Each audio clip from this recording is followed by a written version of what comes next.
మార్కండేయ ఋషి భగవంతుడి యొక్క మాయను దర్శించుకొనుట అనేటువంటిది ఈ అధ్యాయాన్ని మనం చూస్తున్నాము. ఇది 9వ అధ్యాయము. మార్కండేయ ఋషి చేసినటువంటి తపస్సుకు మెచ్చినటువంటి నరనారాయణులు నీకేం వరం కావాలో కోరుకో అని అడిగితే, మార్కండేయ ఋషి నీ యొక్క మాయను నేను దర్శించాలనుకుంటున్నాను అనేటువంటి విషయాన్ని తెలియచేశాను. అది విన్నటువంటి నరనారాయణులు నవ్వుతూ తదాస్తు అని అక్కడి నుంచి బద్రికాశ్రమానికి వెళ్ళిపోవడం అనేటువంటిది జరిగింది. నరనారాయణులు ఇప్పటికీ కూడా బద్రికాశ్రమంలోనే ఉన్నారు. ఎప్పుడైతే ఈ వరాన్ని ఇచ్చారో ఆ వరం నెరవేరడానికి కొంత సమయం పడుతుంది. ఆ సమయం వచ్చేంత వరకు వెయిట్ చేయాలి. సో ఆ యాక్చువల్గా మార్కండేయ ఋషి ఆల్రెడీ నరనారాయణని ప్రసన్నం చేసుకున్నారు. అంటే భక్తి కంప్లీట్ అయిపోయిందా, ఇంకా ఫర్దర్గా భక్తి చేయాల్సినటువంటి అవసరం లేదా, స్వయంగా భగవంతుడే వరం ఇచ్చేశారు, స్వయంగా భగవంతుడే ప్రసన్నుడయ్యాడు, ఇంకా అంతకు మించి ఏముంటుంది భక్తిలో అని ఎవరైనా అనుకోవచ్చు. కానీ మార్కండేయ ఋషి భక్తి యోగంలోనే ఇంకా కొనసాగుతూనే ఉన్నారు. అయితే అప్పటి నుంచి కూడా భగవంతుడి యొక్క మాయను చూడాలి అనేటువంటి కోరికతో ఆయన మార్కండేయ ఋషి అగ్ని యందు, సూర్యుని యందు, చంద్రుని యందు, భూమి యందు, వాయువునందు, మెరుపునందు, హృదయమునందు భగవంతుని నిరంతరం ధ్యానిస్తూ మనస్సునందే నానా రకాలైనటువంటి పూజా ద్రవ్యాలని అర్పించుతూ అర్చిస్తూ ఉన్నాడు. ఆ విధంగా ఆయన భగవంతుడి యొక్క ఆశ్రమంలో ఉన్నారు. తను ఒక్కొక్క సందర్భంలో తను ఎక్కడున్నాను, ఏం చేస్తున్నాను, అర్చన చేస్తూ కూడా తన్మయత్వాన్ని పొందడం అనేటువంటిది జరిగింది. ఏం చేస్తున్నాను అనేటువంటి విషయాన్ని కూడా మర్చిపోయాడు. అంటే ఆ విధంగా ఆయనకి తన్మయత్వం కూడా వస్తుంది ఆయన చేస్తున్నటువంటి సాధన వల్ల. అది మార్కండేయ ఋషి యొక్క గొప్పతనం, భక్తి యొక్క గొప్పతనం. సో ఇదిలా ఉండగా తను కోరినటువంటి వరాన్ని నెరవేర్చుకునేటువంటి సమయం ఆసన్నమైంది.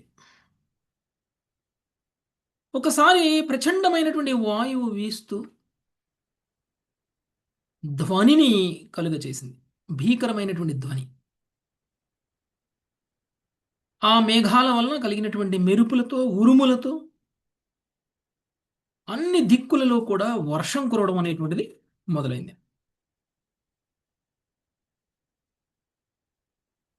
ఎంతగా వర్షం పడుతుంది అనంటే మహాసాగరాలు సైతం కూడా ఏకమైపోయాయి. అంటే ద్వీపాలు, ద్వీపకల్పాలు అనేటువంటివి ఏమీ లేవు.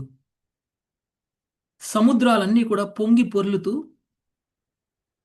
4 మహాసాగరాలు కూడా తరంగాలు ఎంత పైకి లేపుతున్నాయి అనంటే మొత్తం భూతలాన్ని ముంచివేసేసాయి.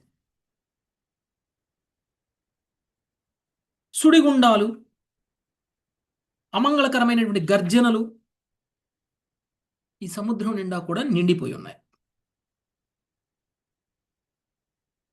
ఈ యొక్క అలలు ఏదైతే ఉన్నాయో నింగికి ఎగసి విశ్వంలో ఉన్నటువంటి సకల జీవులని, అంతర్బాహ్యాలని పీడింపజేయడం అనేటువంటిది మొదలైంది.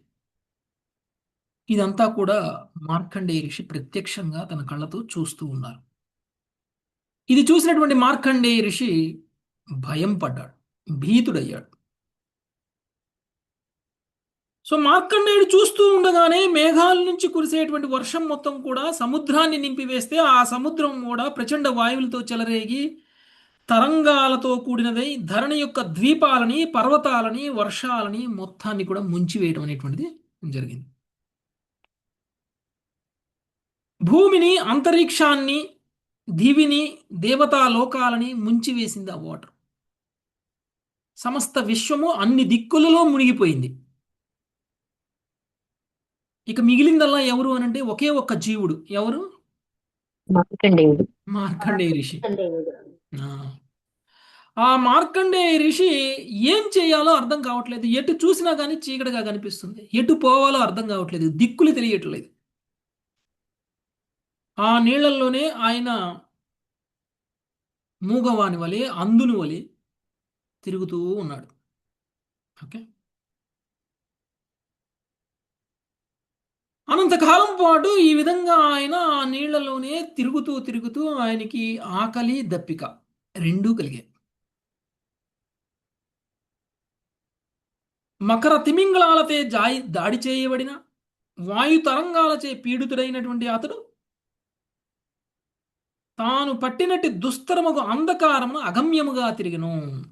అతిగా అలసిన అతడు దిక్కులు తెలివిగా భూమి ఆకాశాలను గుర్తించలేకపోయాడు. దిక్కులు గుర్తించలేకపోతే ఒక విషయం, కానీ ఏది భూమి ఏది ఆకాశం కూడా తెలియట్లేదు ఆయనకి. సో అలాంటి పరిస్థితిలో ఉన్నటువంటి మార్కండేయుడు ఏం చేశాడు, ఏం దర్శనం చేసుకున్నాడు అనేటువంటిది ఈరోజు మనం చూద్దాం. 17-18 శ్లోకం. సుధీర సునీతి మాత.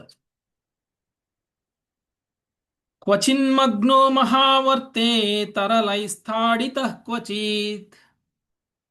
లావణ్య మాత. హరే కృష్ణ ప్రభుజీ. క్వచిన్న క్వచిన్మగ్నో మహావర్తే తరలైస్తాడితః క్వచిత్. యాధోభిర్భక్ష్యతే క్వాపి స్వయమన్యోన్యఘాతిభిః. యాదోభిర్భక్ష్యతే క్యాపి స్వయమన్యోన్యఘాతిభిః. క్వచిచ్చోకం క్వచిన్మోహం క్వచిద్దుఃఖం సఖం సుఖం భయం. క్వచిచ్చోకం క్వచిన్మోహం క్వచిద్ దుఃఖం సుఖం భయం. క్వచిన్మృత్యుమవాప్నోతి వ్యాధ్యాధిభిరుతార్థితాం. క్వచిన్మృత్యుమాప్నోతి వ్యాధ్యాదిభిరుతార్థితః. అతడు ఒకప్పుడు మహాసుడి గుండములలో మునుగుచు మరొకప్పుడు ఉత్తుంగ తరంగములచే తాడి తిరుగుచుండును. ఇంకొకప్పుడు పరస్పరము దాడి చేసుకుని భయంకరమగు జలజంతువులు అతనిని మింగివేయుటకు యత్నించుచు భీతిని కలిగించెను. ఒకప్పుడు శోకమును మోహమును దుఃఖమును సుఖమును లేదా భయమును అతడు అనుభవించుచుండెను. మరొకప్పుడు ఎంతటి ఘోరమైన రోగమును బాధను అనుభవించిననగా మరణానుభూతిని అతడు పొందెను. హరే కృష్ణ ప్రభుజీ. తనకి ఒకడే ఉన్నాడు, మొత్తం జలం, సుడిగుండాలు, అలలు. ఓకే, ఇలాంటి పరిస్థితుల్లో మహా సుడిగుండాలలో ఒక్కొక్కసారి మునిగిపోతూ ఉంటే ఒక్కొక్కసారి అలలు ఆయన నెట్టేస్తూ ఉన్నాయి. పైగా నీళ్ళలో ఉన్నటువంటి భయంకరమైనటువంటి తిమింగళాలు, జంతువులు, జల జంతువులు ఆయన్ని మింగివేయాలి అనేటువంటి ప్రయత్నాన్ని చేస్తున్నాయి. దానికి తోడు అనంతకాలం పాటు నీళ్ళలోనే ఈత కొడుతూ ఉన్నటువంటి వ్యక్తికి రోగాలు రావండి. హ్మ్? మామూలుగా మనం సముద్రం మీద పడవ మీద ప్రయాణం చేస్తేనే మనకి ఆరోగ్యం క్షీణిస్తుంది. అలాంటిది చాలా కాలం పాటు నీళ్లలోనే, పడవ కూడా లేదు, నీళ్లలోనే ఉన్నాడు. ఓకే, కాబట్టి ఆయనకి కూడా ఘోరమైనటువంటి రోగము, ఆ రోగం వల్ల కలిగినటువంటి బాధని అనుభవించడం అనేటువంటిది మొదలుపెట్టాడు. శోకము మోహము దుఃఖము సుఖము లేదా భయమును అతడు అనుభవించుచూ ఉన్నాడు. ఇక ఆయనకి మరణానుభూతి కలిగిందనమాట. అంటే ఇక నేను మరణించబోతున్నాను అనేటువంటి ఫీలింగ్. నెక్స్ట్ 19వ శ్లోకం. నరసింహారావు ప్రభు. ఆయుతాయుత వర్షాణం సహస్రాణి శతాని చ ఆయుతాయుత వర్షాణం సహస్రాణి శతాని చ వ్యతీయుర్భ్రమతస్తస్మిన్ విష్ణుమాయావృతాత్మనః. యతీయర్మతస్తస్మిన్ విష్ణుమాయావృతాత్మనః. విష్ణుమాయచే ఆవరింపబడిన చిత్తముతో మార్కండేయుడు ఆ జల ప్రళయములో తిరుగుచుండగా కోటాను కోట్ల సంవత్సరములు గడిచిపోయెను. హరే కృష్ణ కోటాను ప్రభు. కోట్ల సంవత్సరాల పాటు ఆయన జల ప్రళయంలోనే ఉన్నారు. ఒక రోజు 2 రోజులు కాదు, కోటాను కోట్ల సంవత్సరాలు. అంటే ఇది కల్పాంతం తర్వాత వచ్చేటువంటి ప్రళయం కాకపోవచ్చు. ఇది ఆ పాక్షిక ప్రళయం. బ్రహ్మదేవుడి యొక్క 100 సంవత్సరాల తర్వాత వచ్చినటువంటి ప్రళయం. సంపూర్ణ ప్రళయం అయితే సంపూర్ణ. సంపూర్ణ అందుకనే భౌతిక విశ్వం మొత్తం కూడా మునిగిపోయింది అని అంటున్నారు. అంటే 14 లోకాలు మునిగిపోయాయి ఈ ప్రళయంలో. ఓకే, అంతరిక్షాలతో సహా అన్ని మునిగిపోయాయి. భౌతిక విశ్వం మొత్తం కూడా మునిగిపోయింది. కాబట్టి విష్ణుమాయచే ఆవరించబడినటువంటి చిత్తముతో మార్కండేయుడు ఆ జల ప్రళయంలో తిరుగుచుండగా కోటాను కోట్ల సంవత్సరములు గడిచిపోయినవి. అందుకనే భగవంతుడు ఈ వరాన్ని తదాస్తు అనే ముందు నవ్వాడు. ఎవరైనా ఇది కోరుకుంటాడండి? అవును ప్రభుజీ. ఆ, అతడు ఒక్కడే ఆ ప్రళయంలో ఒక్కడే. ఆ. సరే, కానీ ఎట్లుంటుందో నువ్వే సూదిగాలే అని అన్నారు. అందుకనే నవ్వారు ప్రభుజీ మనసులోనే. ఓకే. ప్రభుజీ నిన్న ప్రళయం భూతలం వరకే అన్నారు చెప్పారు కదా ప్రభుజీ. అవును అన్ని ప్రభుజీ, అదే చూస్తున్నా. భూతలం భూతలం మొత్తం వరకు మునిగిపోయింది. భూతలం మొత్తం మునిగిపోయింది. ఆ తర్వాత అంతరిక్షం కూడా మునిగిపోయింది. ఆ తర్వాత ఆకాశం ఏదో భూమి ఏదో అర్థం కాలేదు. అంటే వరుసగా చెప్తున్నారు మాతాజీ. ఇప్పుడు వరద వచ్చింది అనుకోండి, ఒకటొకటొకటొకటిగా మొత్తం. అది. ఓకేనా? కోటాను అంటే కోట్ల పైన సంవత్సరాలు 4 అన్నారు లోకాలు కదా. ఉన్నాయని చెప్పారు కదా ప్రభుజీ నిన్న. ఉమ్. అవన్నీ ఉన్నాయి ఓన్లీ భూతలం అన్నారు. ఇప్పుడు మళ్ళీ అన్ని లోకాలు చెప్పారు. 15వ శ్లోకంలో దేవతా లోకం కూడా మునిగిపోయినట్టుగా వచ్చింది తర్వాత మాతాజీ. శ్లోకంలో ముందు మునగడం మొదలు పెడితే ముందు ఒకటి మునిగితే, తర్వాత రెండు మునిగితే, తర్వాత మూడు మునిగితే, తర్వాత నాలుగు మునిగితే. మీరు చూసింది భూతలం మునిగిన శ్లోకం. ఆ తర్వాత మునిగిన మీరు వినలేదు. ఓకేనా? భూతలం మునిగిన తరువాత దేవతాలోకాలు కూడా మునిగాయి. ముందే దేవతాలోకాలు మునుగుతాయా భూతలం మునగడానికంటే ముందే? 15 శ్లోకంలో వివరణ ఉంది ప్రభుజీ. జలము, భూమి, అంతరిక్షము, దివి, దేవతాలోకములు ముంచి వేసాము. ఆ, తర్వాత చెప్పారు, అది వినలేదు. ఓకే, మీరు ఓకే. నెక్స్ట్ 20వ వచనం శ్రీవాణి మాత. సకదాచిద్ భ్రమంస్తస్మిన్ పృథివ్యా కుకుది ద్విజః కదాచిత్ భ్రమంస్తస్మిన్ పృథ్వ్యా కకుదిద్విజః న్యాఘ్రోదపోతం దదృశే ఫలఫల్లవశోభితం వ్యాక్రోదపోతం దదృశే ఫలపల్లవ శోభితం. జలమునందు తిరుగుచు ఒకసారి ఆ బ్రాహ్మణుడు ఒక చిన్న ద్వీపం దానిపై ఫలపుష్ప భరితమైన కోమల వటవృక్షమును గాంచెను. ఎక్కడా ఏమీ కనపడట్లేదు, కానీ ఒక్క చోట మాత్రం ఆయనకు ఒక వటవృక్షం కనిపించింది. అది కూడా ఉపరితలం మీద దానిపై ఫలపుష్పభరితమైనటువంటి కోమల వటవృక్షమును గాంచెను. ఒక చిన్న ద్వీపం కనిపించింది ఆయనకి. ఓకే, సో ఆశలు వచ్చినాయి అనమాట. ఓకే, కోటాను కోట్ల సంవత్సరాల పాటు నీళ్ళలో ఉన్న వ్యక్తికి ఒక చిన్న ద్వీపం కనిపిస్తే ఎలా ఉంటుంది? చాలా ఆనందం. ప్రాణాలు లేచి వచ్చినట్టయింది. సో అది కనిపించింది ఆయనకి. అది కూడా వటవృక్షాన్ని చూశాడు. ఆ వటవృక్షానికి కూడా ఫలాలు, పుష్పాలు నిండిపోయి ఉన్నాయి. సో అలాంటి వటవృక్షాన్ని చూశారు. నెక్స్ట్ 21వ శ్లోకం రామారావు గురించి. హరే కృష్ణ ప్రభుజీ. ప్రాగుత్తరస్యాం శాఖాయాం తస్యాపి దదృశే శిశుం ప్రాగుత్తరస్యాం శాఖాయాం తస్యాపి దదృశే శిశుం శయానం పర్ణపుటకే గ్రసంతం ప్రభయాతమః శయానం పర్ణపుటకే గ్రసస్తం ప్రభయాతమః. ఆ వృక్షం యొక్క పూర్వోత్తర భాగంలోని ఒక శాఖపై పత్రపుటమున శయనించి ఉన్న ఒక శిశువు అతనికి కనబడిన. ఆ శిశువు తేజము అంధకారము నశింపజేయుచుండెను. హరే కృష్ణ ప్రభువు. వటవృక్షం అనమాట. వటపత్ర సాయి అంటాం కదా మనం. వటవృక్షం యొక్క ఒక శాఖలో ఉన్నటువంటి ఒక పత్రము మీద ఒక చిన్న శిశువు కనిపించాడు ఆయనకి. ఓకే, ఆ శిశువు యొక్క తేజము సమస్త అంధకారాన్ని నశింపజేసే అంతగా ఉందన్నమాట. Okay, next 22 Pramila Mataji. మహామరకత శ్యామం శ్రీమద్వదన పంకజం మహామరకతశ్యామం శ్రీమద్వన పంకజం కంబుగ్రీవం మహోరస్కం సునసం సుందర భ్రువం కంబుగ్రీవం మహోరస్కం సునసం సుందర భ్రువం శ్వాసైజదలకాభాతం కంభు శ్రీకర్ణధాడిమం శ్వాసైజదలకాభాతం కంబు శ్రీకర్ణదాడిమం విద్రుమాధర భాసేష ఛోణాయిత సుధాస్మితం విద్రుమాధర భాసేష చోణాయిత సుధాస్మితం పద్మగర్భారుణాపాంగం హృద్యహాసావలోకనం పద్మగర్భారుణాపాంగం హృద్యహాసావలోకనం శ్వాసైజధ్వలి సంవిఘ్నం నిమ్ననాభిదళోదరం జ్వలిసం విఘ్న నిమ్న నాభిదలోదరం చార్వంగుళిభ్యాం పాణిభ్యాం ఉన్నీయ చరణాంభుజం చార్వంగుళిభ్యాం పాణిభ్యాం ఉన్నీయ చరణాంబుజం ముఖే నిదాయ విప్రేంద్రో ధయంతం వీక్ష విస్మితః ముఖే నిధాయ విప్రేందో దయంతం వీక్ష విస్మితః. ఆ శిశువు యొక్క శ్యామల వర్ణము నిర్మల మరకతమణి రంగు వలె నుండెను.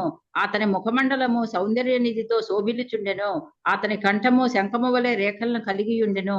విశాలమగు వక్షస్థలమును, చక్కని నాసికను, సుందరమైన కనుబొమ్మలను, దానిమ్మ పుష్పములను పోలినవి, శంఖమును పోలిన అంతర్వలయములు కలిగినవి అయిన రమ్యమగు కర్ణములను అతడు కలిగి ఉండెను. అతని కనుకొలకలు పద్మకర్ణిక వలె ఎర్రగా నుండెను. పగడము వంటి అదరములు తేజము అతని అమృతమయము మనోహరమునకు దరహాసమును కొద్దిగా ఎర్రగా నొనర్చెను. శ్వాసించినప్పుడు అతని సుందరముగు కేశములు చెలించుచుండెను. వటపత్రమును పోలిన అతని ఉదరము పైన చెల్లించడి ముడతలచే లోతైన నాభి వంకర తిరుగుచుండెను. ఆ శిశువు తన పాదపద్మమును తన సుందరమగు వేలతో కూడిన హస్తములతో పట్టుకొని కాలి బటన బ్రేలును తన నోటిలో పెట్టుకొని పానము చేయుటను గాంచి బ్రాహ్మణుడు ఆశ్చర్యచకితుడైన. భాష్యము. ఆ శిశువు సాక్షాత్తుగా దేవదేవుడే. ఎంతో మంది భక్తులు నా పాద పద్మామృతానికి అరులు చాచుతున్నారు కనుక అమృతమును నేను కూడా రుచి చూచెదనని శ్రీకృష్ణుడు తలచినట్లు శ్రీల విశ్వనాథ చక్రవర్తి ఠాకూర్లు వ్యాఖ్యానించిరి. ఆ విధముగా భగవంతుడు శిశురూపధారి అయి తన కాలి బొటన వ్రేలును పానము చేయసాగెను. హరే కృష్ణ ప్రభుజీ, దండవత్ ప్రణామం. సో ఆ వటపత్రం మీద చూసినటువంటి ఆ శిశువు యొక్క వర్ణన అనేటువంటిది ఇక్కడ చేస్తున్నారు. ఇది మార్కండేయ ఋషి చూసినటువంటి వర్ణన. శ్యామల వర్ణంలో ఉన్నారు. ఎలా ఉన్నారంట? మరకతమణి రంగు అనమాట. మరకతమణిలాగానే కనిపిస్తూ ఉన్నారు. ఆయన ఒక మణిలా కనిపిస్తున్నారు. ముఖమండలము సౌందర్య నిధితో శోభిల్లుచుండెను. చాలా అందమైనటువంటి ముఖం. అతని కంఠము శంఖము వలె రేఖలను కలిగి ఉండెను. కంఠము మీద రేఖలు కూడా అందాన్ని ఇస్తాయన్నమాట. విశాలమైనటువంటి వక్షస్థలాన్ని, చక్కని నాసికను, సుందరమైనటువంటి కనుబొమ్మలను, దానిమ్మ పుష్పములను పోలినటువంటి శంఖములను పోలినటువంటి అంతర్వలయములను కలిగినవైనటువంటి రమ్యమగు కర్ణములను, చెవులు ఎలా ఉన్నాయని చెప్తున్నారు, కలిగి ఉన్నారు. అతని కనుకొలకులు పద్మకర్ణిక వలె ఎర్రగా ఉండెను. పగడము వంటి అదరములు తేజము అతని అమృతమయము మనోహరమయము ఒక దరహాసమును కొద్దిగా ఎర్రగా నొనర్చెను. శ్వాసించుచున్నప్పుడు అతని సుందరముగు కేశములు చెలించుచున్నవి. వటపత్రమును పోలినటువంటి అతని ఉదరము పైన చెలించడి ముడతలతో లోతైనటువంటి నాభి వంకర తిరుగుచుండెను. ఆ శిశువు తన పాదపద్మములు తన సుందరమగు వేళ్లతో కూడినటువంటి హస్తములతో పట్టుకొని కాలి బొటన వేలును తన నోటితో పెట్టుకొని పానము చేయుచుటను గాంచి బ్రాహ్మణుడు ఆశ్చర్యచకితుడయ్యను. ఓకే, కుడికాల ఎడంకాల అని డౌట్ అవసరం లేదు. ఓకే, కుడిదో ఎడందో, కాసేపు కుడిది కాసేపు ఎడమది. ఓకే, రెండు కాళ్ళ బొటన వేలునే ఆయన చీకుతున్నాడు. ఓకే, కాసేపు ఒకటి కాసేపు ఒకటి. ఆ రెండు కాళ్ళని కూడా ఆయన ఎలా రెండు చేతులతో పట్టుకొని నోట్లో పెట్టుకుంటున్నారు. ఇది ఎందుకు ఇలా చేస్తున్నారు అనే దానికి విశ్వనాథ చక్రవర్తి ఠాకూర్లు మనకి ఎక్స్ప్లెనేషన్ ఇస్తున్నారు. భగవంతుడి యొక్క పాదపద్మాల యొక్క ఆశ్రయంలో ఉన్నటువంటి వ్యక్తులు పాదపద్మ చరణామృతం తాగుతాం కదండి మనం అందరం. ఎందుకు తాగుతాం చరణామృతం? సో భగవద్భక్తులు భగవంతుడి యొక్క చరణామృతం కోసం తహతహలాడతారు. ఎప్పుడైనా గుడికి వెళ్ళి చరణామృతం తీసుకొని రాకపోతే అసంపూర్ణంగా వచ్చినట్టే. ఓకే, చరణామృతం తీసుకొని రావాలి. భక్తులందరూ కూడా భగవంతుడు పాదపద్మ చరణామృతానికి అంతగా అలవాటు పడిపోతే అసలు ఏముంది నా చరణామృతంలో, ఏముంది నా పాదాలలో, ఎందుకు ఇంతగా నా పాదాన్ని ఆశ్రయించి ఉన్నారు అని భగవంతుడు స్వయంగా తన చరణామృతాన్ని తానే రుచి చూస్తున్నాడు అనమాట. ఎలా ఉందో చూద్దామని. ఓకే, సో అది విశ్వనాథ్ చక్రవర్తి ఠాకూర్లో చేసినటువంటి వ్యాఖ్యానంలో ఉంది. పాదామృతానికై అర్రులు చాచుచున్నటువంటి భక్తులకి కలిగినటువంటి అనుభూతిని తాను కూడా పొందాలి అని భగవంతుడు స్వయం. భక్తులకు ఉండే ఫీలింగ్ ఏంటి అనేది భగవంతుడు పొందాలి అని అనుకుంటున్నారు కదా. భగవంతుడికి సేవ చేయడం వలన, భగవంతుడికి భక్తి చేయడం వలన మనకి కలిగేటువంటి ఆ అనుభూతి సేవ చేయించుకున్నటువంటి భగవంతుడికి కలగదు. సేవ చేయించుకునే భగవంతుడికి ఉండేటువంటి ఫీలింగ్స్ వేరుగా ఉంటాయి. కానీ సేవ చేసేవాడికి ఉన్నటువంటి ఫీలింగ్స్ ఎలా ఉంటాయో సేవ చేయించుకునేటువంటి భగవంతుడికి తెలియదు. అందుకనే రాధారాణి చేసేటువంటి సేవ, ఆ సేవ వల్ల రాధారాణికి కలిగినటువంటి ఆనందం కృష్ణుడికి తెలియదు.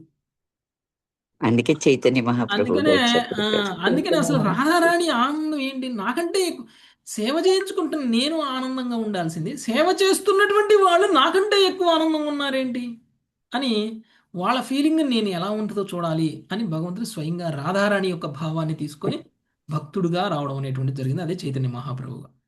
అంటే ఒక్కొక్కసారి భగవంతుడు భక్తులు పొందేటువంటి అనుభూతిని పొందాలి అని అనుకుంటారు. అందుకనే ఇక్కడ కూడా తన యొక్క పాదాలని తానే నోటితో చీకుతూ ఉన్నారు. ఓకే, నెక్స్ట్ 26వ శ్లోకం. సుధీర సునీతి మాతాజీ. తద్ధర్శనాద్వీత పరిశ్రమో ముధా దర్శనాద్వీత పరిశ్రమో ముదా ప్రోత్ఫుల్ల హృత్పద్మ విలోచనాంబుజా ప్రోత్ఫుల్లహృత పద్మ విలోచనాంబుజః ప్రహృష్ట రోమాద్భుత భావ సంకిత ప్రహృష్టరోమాద్భుత భావ సంకితః ప్రష్టుం పురస్తం ప్రససార బాలకం ప్రష్టుం పురస్తం ప్రససార బాలకం. ఆ బాలుని చూచినంతనే మార్కండేయుడు అలసట అంతయు తొలగిపోయి మహదానందముతో అతని నయనములు కమలములతో పాటుగా హృది పద్మములు పూర్తిగా వికసించగా అతనికి రోమాంచనమయ్యను. అద్భుత బాలుని గుర్తించుటలో కలవరపడిన వాడే ఋషి అతనిని సమీపించను. కృష్ణ కృపామూర్తి శిల ప్రపాదికి జై భాష్యం. ఆ బాలుని గుర్తింపు గురించి అడగగోరిన వాడే మార్కండేయుడు అతన్ని సమీపించను. హరే కృష్ణ ప్రభుజీ. ఎప్పుడైతే ఆ బాలుని చూశాడో మార్కండేయుడు అలసటంతా తొలిగిపోయింది, తన కష్టం అంతా పోయింది. కోటాను కోట్ల సంవత్సరాల పాటు నీళ్ళల్లో ఈదుతూనే ఉన్నటువంటి కష్టం మొత్తం కూడా ఒక క్షణంలో పోయింది ఆయనకి. కోటాను కోట్ల సంవత్సరాలని ఒక శ్లోకంలో చెప్పేశారండి ఇక్కడ. ఆ కోటాను కోట్ల సంవత్సరాలు రోజు ఎలా ఈదాడు అని మనకేం అవసరం లేదు కదండి. ప్రతిరోజు ఆయన ఎలా గడిపాడు అవి మనకేం అవసరం లేదు. మనకు ఏది అవసరం?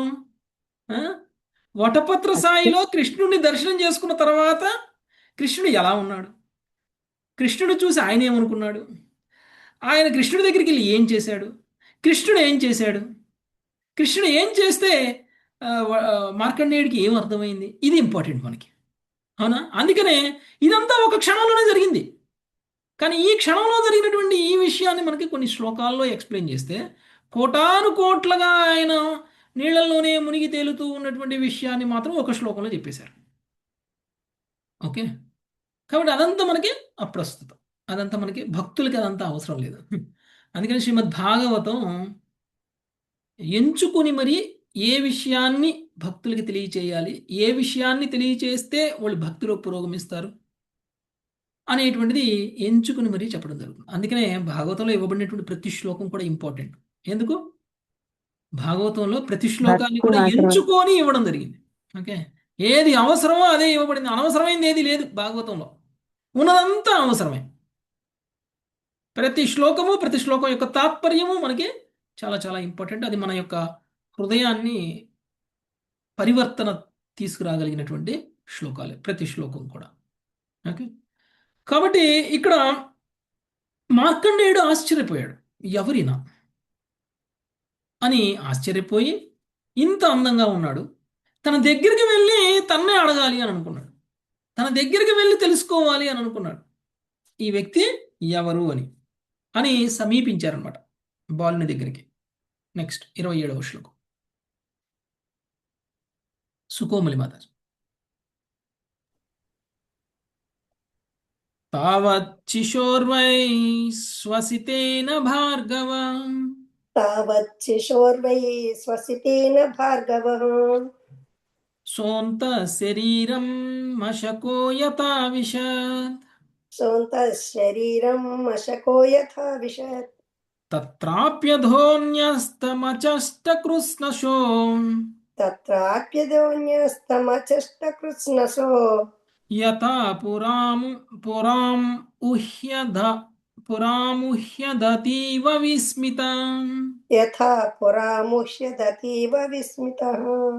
అదే క్షణమున బాలుని ఉచ్ఛ్వాసముతే మార్కండేయుడు దోమ వల్లే అతని శరీరంలోనికి లాగివేయబడెను. అచ్చట అతడు సమస్త విశ్వము ప్రళయమునకు పూర్వం ఎట్లుడెనో అదే రీతిగా ఉండుటను గాంచి విమోహితుడు అతి విస్మితుడు అయ్యాను. హరే కృష్ణ ప్రభు. మరీ దగ్గరికి వెళ్ళిపోయాడు అనమాట. మరీ దగ్గరికి వెళ్ళిపోతే భగవంతుడు ఉచ్ఛ్వాస నిశ్వాసాలు చేస్తుంటారు కదా. ఓకే, ఆ ఉచ్ఛ్వాస నిశ్వాసంలో ఎప్పుడైతే గాలి పీల్చుకున్నారో వెంటనే మార్కండేయుడు ముక్కు ద్వారా లోపలికి వెళ్ళిపోయాడు. భగవంతుడి అంటే దోమ, మనిషి ఒక్కొక్కసారి ముక్కులోకి దోమ దొరుకుతుంది మనం గాలి పీల్చుకుంటుంటే, అవునా కదా. సో అంత ఈజీగా, అంత సులువుగా, అంటే భగవంతుడి యొక్క ఉచ్ఛ్వాస నిశ్వాస ఎంతగా ఉంటుంది అనేటువంటిది అర్థం చేసుకోవాలి. ఈ మార్కండేయుడు ఎప్పుడైతే ఈ ఉచ్ఛ్వాస క్రియకి లోపలికి వెళ్ళిపోయాడో, ఏ సృష్టి అయితే ఈ ప్రళయ జలంలో మునిగిపోయిందో ఆ సృష్టి మొత్తాన్ని కూడా ఆ బాలుడి యొక్క ఉదరంలో చూసేశాడు. ఈ సృష్టిలోనే నేను ఇప్పటి వరకు మునిగిపోతే ఈదుతూ ఉన్నాను, అదే సృష్టి ఇప్పుడు ఈ బాలుడి యొక్క గర్భంలో ఉంది అని చూసి ఆశ్చర్యపోయాడు, విస్మితుడైపోయాడు. Okay, next Sunitha Mataji. ఖం రోదసి గణానద్రిసాగరాన్ సంరోదసీ భాగణానద్రిసాగరాన్ ద్వీపాన్ సవర్షాన్ కుకుభః ద్వీపాన్ సవర్షాన్ కకుభః సురాసురాన్ వనాని దేశాన్ సరితః పురాకరాన్ వనాని దేశాన్ సరితః పురాకరాన్ కేటాన్ రజాన్ ఆశ్రమ వర్ణవృత్తయా ఖేటాన్ వ్రజానాశ్రమ వర్ణవృత్తయః మహంతి భూతాన్ యథ భౌతికాన్యసౌ మహాంతి భూతాన్యథ భౌతికాన్యసౌ కాలం చ నానా యుగ కల్పకల్పనం కాలం చ నానా యుగ కల్పకల్పనం యత్కించిదన్యద్వ్యవహార కారణం యత్కించిదన్యాద్వ్యవహార కారణం దదర్శ విశ్వం సదివాభాసితం దదర్శ విశ్వం సదివావభాసితం. భావము: ఆకాశము, స్వర్గ భూలోకములు, నక్షత్రములు, పర్వతములు, సముద్రములు, ద్వీపములు, వర్షములు, సకల దిక్కులు, సురాసుర జీవులు, అరణ్యములు, దేశములు, నదులు, పురములు, గనులు, గ్రామములు, వ్రజములు, వర్ణాశ్రమములు, వాటి వృత్తులు అనేది సమస్త విశ్వమును ఆ రుచి గాంచెను. మూలభూతములను, వాటి గౌణ పదార్థములను, నానాయుగ కల్పములను నియంత్రించడి కాలమును కూడా అతడు చూచెను. దీనితో పాటు అతడు జీవనయాత్రలో ఉపయోగపడుటకు సృజించబడిన సమస్తమును దర్శించెను. సత్యమైనట్లు ప్రతీతమగుచు తన ఎదుట ప్రకటమైనట్టి దానిని అంతటిని అతడు గాంచెను. Thank you ప్రభుచారి. మనం రెండవ స్కందాన్ని చదువుకున్నప్పుడు, మూడవ స్కందాన్ని చదువుకున్నప్పుడు భగవంతుడి యొక్క విశ్వరూపాన్ని మనకు తెలియజేయడం అనేటువంటిది జరిగింది, అవునా కదా. ఏ విధంగా ఈ సృష్టి అనేటువంటిది ఆరంభమైంది అనేటువంటి విషయాన్ని చూసాం. ప్రధానం కాస్త మహతత్వంగా ఎలా మారింది అనేటువంటి విషయాన్ని చూసాం. అక్కడ భౌతిక మూలకాలన్నీ విడివిడిగా ఉండడాన్ని కూడా చూసాం. ఆ భౌతిక మూలకాలన్నీ కలిసి అండాకారంలో ఉన్నటువంటి ఒక భౌతిక ప్రకృతి ఎలా ఏర్పడింది అనేటువంటి విషయాన్ని చూసాం. ఆ భౌతిక ప్రకృతిలోనే మనం కూడా ఒక జీవులు జన్మం తీసుకోవడం అనేటువంటిది జరిగింది. సో ఇవన్నీ కూడా ఆయనకు కనిపించాయి. అందులో ఏమేమి చూశాడు ఆయన? సమస్తాన్ని చూశాడు. ఏదైతే విశ్వం ప్రళయంలో మునిగిపోయిందో ఆ విషయం మొత్తాన్ని కూడా ఈ యొక్క బాలుడి యొక్క ఉదరంలో చూడడం అనేటువంటిది జరిగింది. ఆకాశము, స్వర్గము, భూలోకము, నక్షత్రాలు, పర్వతాలు, సముద్రాలు, ద్వీపాలు, వర్షాలు, సకల దిక్కుల సురాసుర జీవులు, అరణ్యాలు, దేశాలు, నదులు, పురాలు, గనులు, గ్రామములు, వ్రజాములు, వర్ణాశ్రమములు. అంటే వర్ణాశ్రమములు అంటే మామూలుగా భగవంతుడి యొక్క విశ్వరూపంలో భాగమే వర్ణాశ్రమం కూడా. చెప్తాం కదా మనము. ఎస్ ప్రభు. ఎస్ ప్రభు. 4 వర్ణాలు కూడా ఏ విధంగా భగవంతుడి యొక్క శరీరంలో భాగము, 4 ఆశ్రమాలు కూడా ఏ విధంగా భగవంతుడి యొక్క శరీరంలో భాగము. తల భాగం బ్రాహ్మణులు, భుజాలు క్షత్రియులు, తొడలు వైశ్యులు, పాదాల భాగం శూద్రులు. సో అంటే ఇవన్నీ కూడా భగవంతుడిలోనే ఉన్నాయి కదా. అంటే అనేక రకాల విశ్వరూపాలు చెప్తారు. ఒక్కొక్క విశ్వరూపంలో ఒక్కొక్క ఇది ఉంటుంది. భగవంతుడిలోనే అన్ని లోకాలు ఉన్నాయి. 3 లోకాలు కూడా కనిపిస్తాయి. పాదాల దగ్గర ఏంటి? కింద లోకాలు. నడుము దగ్గరికి వచ్చేసరికి భూలోకం, పైకి వెళ్ళేసరికి ఉత్తమ లోకాలు. అన్ని కూడా భగవంతుడి శరీరంలో భాగంగా విశ్వరూపం గురించి వర్ణించినప్పుడు చెప్పడం అనేటువంటి జరిగింది. అలానే ఆశ్రమాలు అలానే చెప్పారు.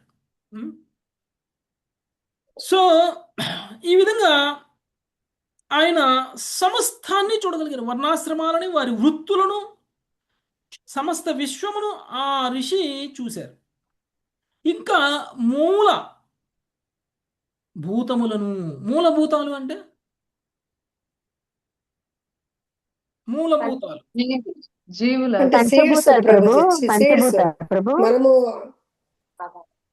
మూలభూతాలు అంటే మానవులు మానవుగా రాకముందు ఈ భూతాలన్నీ 80 లక్షల భూతాలు. మూలభూతాలు అని అంటే విత్తనాలు. ప్రకృతి ఏర్పడడానికంటే ముందు మూలకాలు ఉన్నాయి చూసారా. మూలకాలు, ఆ మూలకాలన్నీ కలిస్తేనే కదా ప్రకృతి. అంటే కారణ సృష్టిని చూశారు ఆయన. కారణ సృష్టి అంటే భగవంతుడు సృష్టించినటువంటి సృష్టి. ఆ తర్వాత గౌణ సృష్టి. ఆ మూలభూతాలను ఉపయోగించి ఏం చేస్తారు? గౌణ సృష్టి చేస్తారు. అంతే కదా. 24 తత్వాలతో కార్యకారణాలను చూశాడు ఆయన. కార్యకారణాలను చూసాడు. మూలభూతాలని, వాటి గౌణ పదార్థాలని. వాటి గౌణ పదార్థాలు అంటే వాటిని ఉపయోగించి, అంటే మట్టిని చూశారు, మట్టిని కలిపితే వచ్చిన బొమ్మని చూశారు. ఓకే. అంటే మూలభూతాలని చూశారు. ఆ మూలభూతాల కలయిక ద్వారా ఏర్పడినటువంటి వివిధ శరీరాలను చూశారు. నానాయుగ కల్పములను నియంత్రించడి కాలమును కూడా ఆయన చూశారు. భగవంతుడి యొక్క కాల రూపం భగవద్గీతలో వస్తుంది కదా. సో ఆ కాలాన్ని కూడా ఆయన చూశారు. దానితో పాటు అతడు జీవన యాత్రలో ఉపయోగపడుటకు సృష్టించబడినటువంటి సమస్తమును దర్శించను. తన జీవన యాత్రలో తను ఏమేమైతే చూశారో అవన్నీ కూడా అందులో ఉన్నాయి. సత్యమైనట్లు ప్రతీతమగుచు తన ఎదుట ప్రకటమైనటువంటి దానిని అంతటినీ అతడు గాంచెను. ఇంతకుముందు ఏదేదైతే తను చూశాడో అదంతా కూడా అక్కడ కనిపిస్తుంది అన్నమాట. ఓకే. నెక్స్ట్ 30వ శ్లోకం. మంజులత మాతాజీ. హిమాలయం పుష్పవహం చ తాం నదీం, హిమాలయాం పుష్పవహాం చ తాం నదీం, నిజాశ్రమం యత్ర ఋషి అపశ్యత, నిజాశ్రమం యత్ర ఋషి అపశ్యత, విశ్వం విపశ్యంచ సితాచ్చిశోర్వే, విశ్వం విపశ్యంచి స్థితితాశ్చిశోర్వై, బహిర్నిరస్తోన్యపతల్లయాద్భౌ, బహిర్నిరస్తోన్యపతల్లయాబ్ధౌ. హిమాలయ పర్వతములను, పుష్పభద్రాది నదిని, నరనారాయణ ఋషిని దర్శనమొసగిన స్థానముగు తన ఆశ్రమమును అతడు ఎదుటగాంచెను. పిదప మార్కండేయుడు సమస్త విశ్వమును చూచుచుండగా శిశువు యొక్క నిశ్వాసముచే దేహము నుండి బయటకు నెట్టబడి తిరిగి ప్రళయ సముద్రమున పడెను. హిమాలయ పర్వతాలని, పుష్పభద్రా నదిని, నరనారాయణ ఋషిని కూడా దర్శనం చేసుకున్నారు అందులో. ఓకే. అంటే ఆయన బయట ఏం చూశారో అంతా కూడా అందులోనే చూడటం అనేటువంటిది జరిగింది. ఇంకోటి, నరనారాయణ ఋషి దర్శనం ఇచ్చినటువంటి స్థానం అంటే ఆయన ఎక్కడైతే తపస్సు చేశాడో అది. ఓకే. ఆ ప్రదేశాన్ని కూడా ఆయన చూశాడు. పిదప మార్కండేయుడు సమస్త విశ్వమును అలానే చూస్తూ ఉండగా శిశువు యొక్క నిశ్వాసముచే దేహం నుంచి బయటికి నెట్టబడ్డాడు. ఓకే. ఉచ్ఛ్వాసంలో లోపలికి వెళ్ళిపోయాడు, నిశ్వాసంలో ఏమయ్యాడు? బయటకు వచ్చి ఉశ్వాస నిశ్వాసాల మధ్యలో ఎంత సమయం ఉంటుందండి? ఒక్క సెకండ్ క్షణం, ప్రభుజీ. ఒక సెకండ్ ఉంటుంది. అంటే లోపలికి వెళ్ళి అలా మొత్తం చూసాడో లేదో మళ్ళీ బయటికి నెట్టేశాడు. ఓకే, సో బయటకు వచ్చినప్పుడు ఎక్కడ పడతాడు? సముద్రంలో మళ్ళీ ప్రళయ సముద్రంలో పడిపోయాడు. ప్రళయ సముద్రంలోనే పడిపోయాడు. ఓకే, బయటికి నెట్టబడి తిరిగి ప్రళయ సముద్రంలో పడిపోయాను. Okay, next 31, 32 Mangatayaru Mataji. తస్మిన్ పృథివ్యా కుకుది ప్రరూఢం తస్మిన్ పృథివ్యాం కుకుది ప్రరూఢం వటంచ తత్పర్ణ పుటేశయానం వటంచ తత్వర్ణ పుటేశయానం తోకంచ తత్ప్రేమ సుధాస్మితేన తోకంచ తత్ప్రేమ సుధాస్మితేన నిరీక్షితోపాంఘ నిరీక్షణేన నిరీక్షితోపాంగ నిరీక్షణేన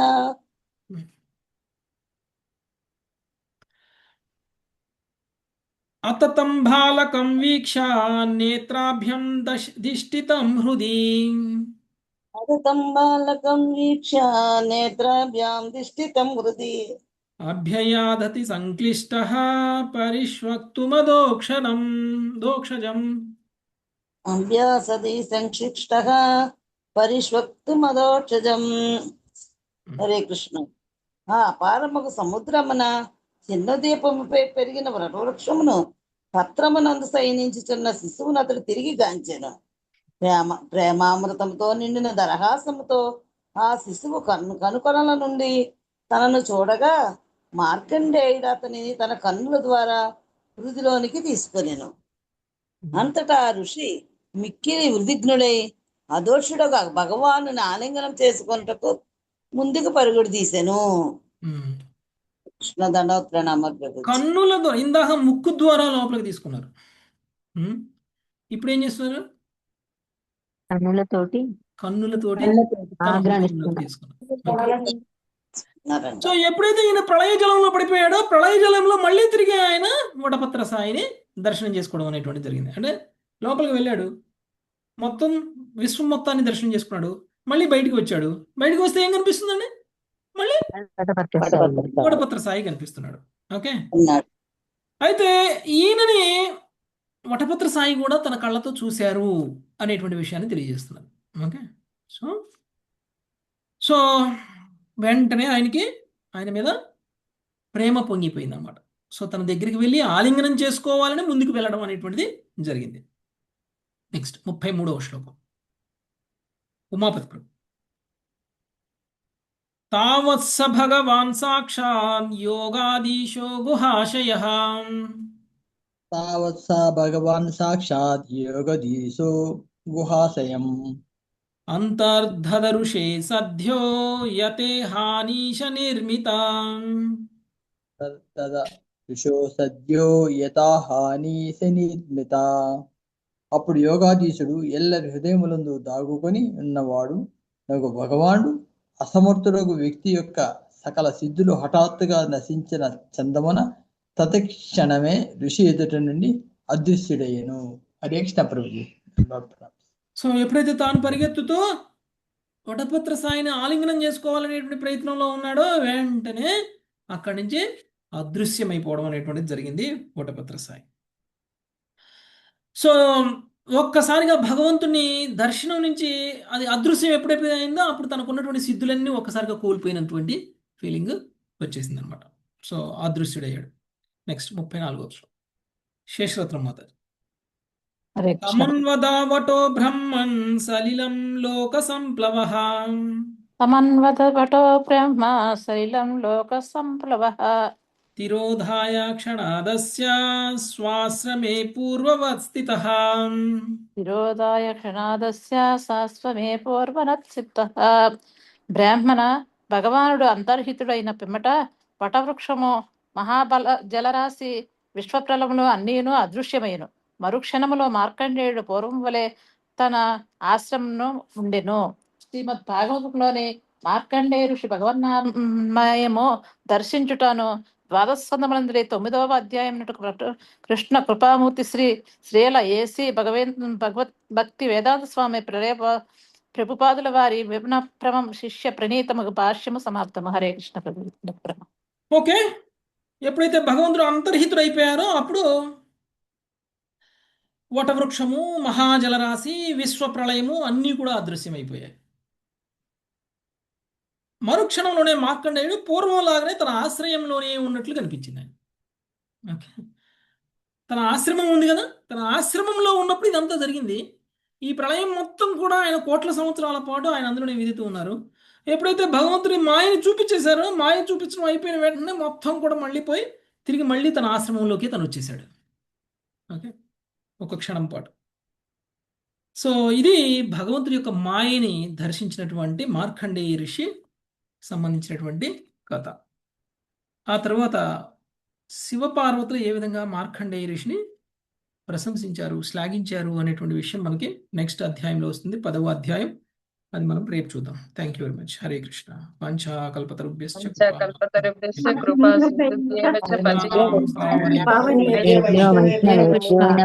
హరే కృష్ణ హరే కృష్ణ హరే రామ హరే రామ రామ హరే రామ రామ రామ హరే హరే హరే రామ హరే రామ. థ్యాంక్ యూ ప్రభు. హరే కృష్ణ. హరే కృష్ణ ప్రభుజీ. హరే కృష్ణ ప్రభు. హరే కృష్ణ ప్రభు.